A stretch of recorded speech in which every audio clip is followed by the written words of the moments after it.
You know what's kind of funny when you have to say that this is one of the more campier episodes that Supernatural made. And this one's pretty campy. Ooh, that's a hot mug, guy. Hey guys, this is my review for LARP and the Real Girl, episode 11 of Supernatural Season 8. And this is the one where the bros get involved in a LARPer expedition that also happens to have Charlie and a fairy that's committing all form of medieval cruelty of the olden age on random people. This episode's pretty good. I like how it continues on with the brothers' kind of story with what's going on with Sam and leaving Amelia.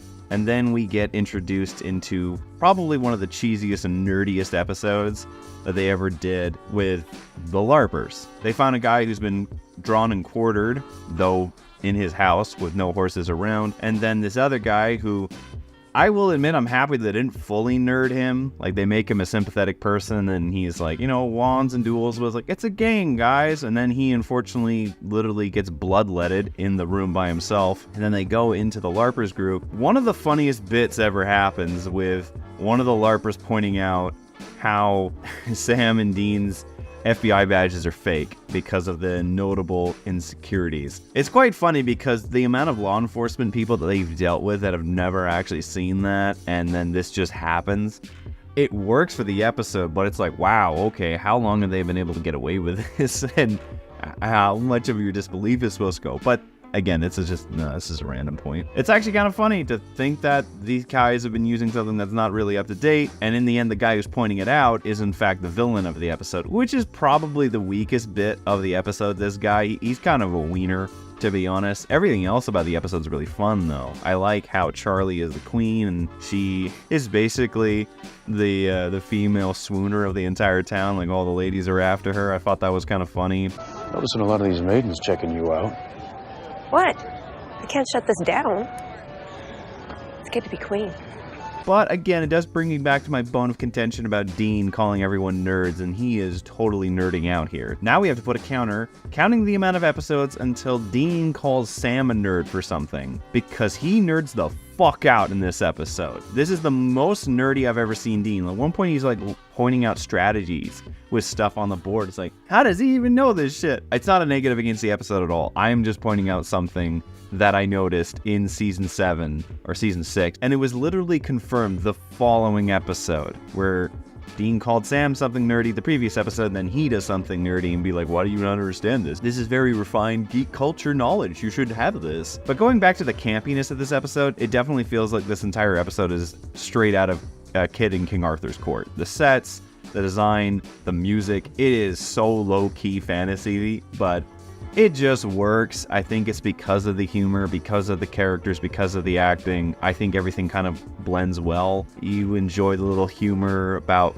the meta humor and the inward humor. And then when Charlie's captured by the fairy who does that weird Wendigo outfit, that's a kind of a weird little scare for the sake of scares. But it turns out she's a nice fairy. And then they have the fight with the nerd guy who found the spell book on eBay. He's just taken away by the fairy, which I liked. I was like, okay, this is going to be really weird if they have to try to explain how this dude did it, and then they just kind of do away with that. And then, of course, a lot of people remember the ending of the episode, because the ending is really, really funny with Dean reenacting.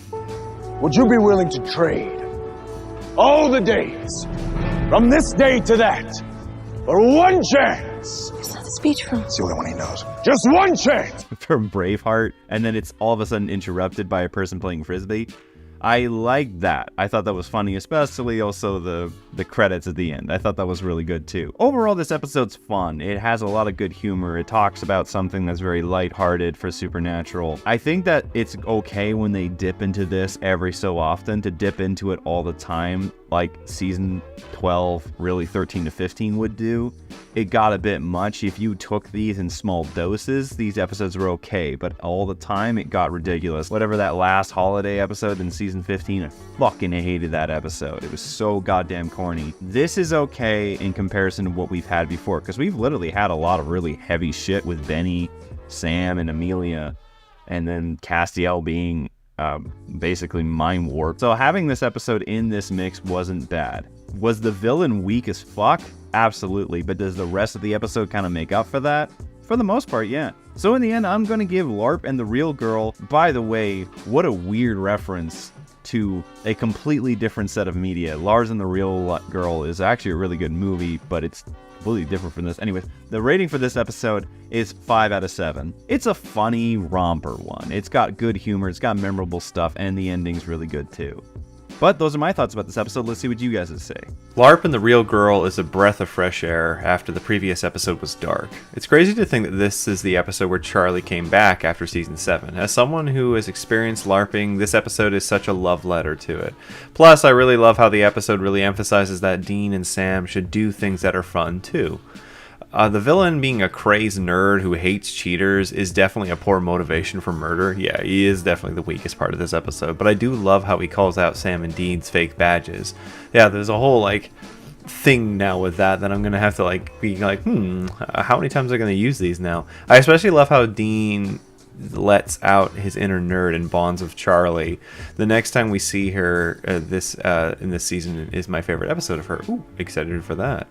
The best way to describe LARP is fun. It's the ultimate standalone episode. It's one I watch when I want a lighter episode without having to remember a lot of backstory. Charlie's here, which adds an extra layer of fun until we get to season 10. Yeah, unfortunately. It's glaringly obvious that everyone had a great time filming this episode. It's a gentle send-up of nerd culture that treats the LARPers with respect. The episode strikes the right balance of grounded and scenery chewing, so it didn't feel like a farce. The final Braveheart-inspired battle, complete with an end credit narration, was about out on the top of a great episode. It was. It's a really fun episode. It's very, like you said, it's actually surprisingly respectful and accurate in terms of what it is. They didn't go for hitting below the belt. They were, respectful of it a bit. This episode was so much fun. It was so great to see Charlie Bradbury appearing in an episode. I love seeing her and Dean starting to form their brother and sister bond. Charlie was spot on that Dean went through a breakup, which he totally did. I really enjoyed seeing Jensen do the Braveheart scene. The episode was hilarious. Totally unforgettable episode. Love rewatching it. Absolutely. It's definitely going to be in my considerations already for one of the best episodes of this season. Alright guys, that's it for this review. Thank you guys again for your comments. Now we're going on to episode 12. We're about to find out about the meta letters. This episode is kind of for me. I know it's a really important episode in the overall meta for basically the rest of the show after this point, but I always felt very kind of indifferent about this episode. So we're going to find out. Give me you guys' thoughts about that episode in the comments below, and I'll read those off in the next review. If you guys like this review, please leave a like and leave a comment just in general. And I hope to see you guys for the next video. I'll see you next week.